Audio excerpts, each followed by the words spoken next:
मुख्यमंत्री बनने के बाद सबसे पहले मैं अगर कहीं गया, वैसे तो परंपरा और रिवाज होता है कि सचिवालय में जाकर अधिकारियों की बैठक ली जाती है।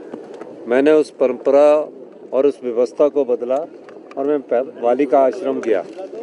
11 दिसंबर 2022 को मैंने बालिका आश्रम जाकर बच्चों से कुछ सीखा, उनका हॉस्टल देखा, उनका खाने का रहन सहन का तरीका देखा और मैंने ये सोचा कि जो प्रदेश की संपदा है उस संपदा पर इन बच्चों का भी अधिकार है।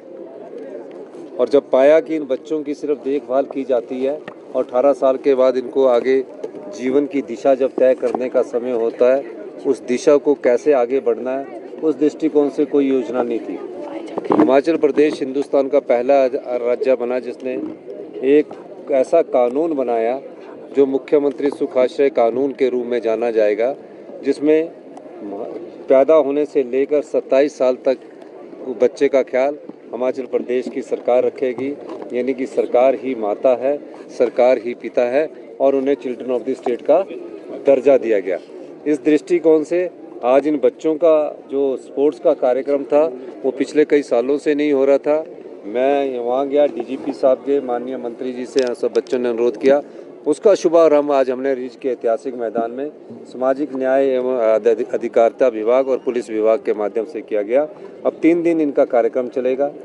खेलकूद प्रतियोगिता में ये बच्चे भाग लेंगे, कुछ सांस्कृतिक कार्यक्रम हमने देखा, टग ऑफ वार हमने देखी। इन बच्चों को ऐसा महसूस ना हो कि इनका जब इनके माता पिता इनको छोड़कर चले गए तो इनका कोई नहीं है। उस संदर्भ में सरकार ही माता है, सरकार ही पिता है। इस दृष्टि से ये राज्य के बच्चे कहलाते हैं। इसके लिए आज ये कार्यक्रम 14 नवंबर को जब बापू चाचा नेहरू जी का चिल्ड्रन बच्चों के दिवस के रूप में मनाया जाता है, बाल दिवस के रूप में मनाया जाता है, उस संदर्भ में आज ये प्रोग्राम हमने यहाँ आयोजित किया गया है।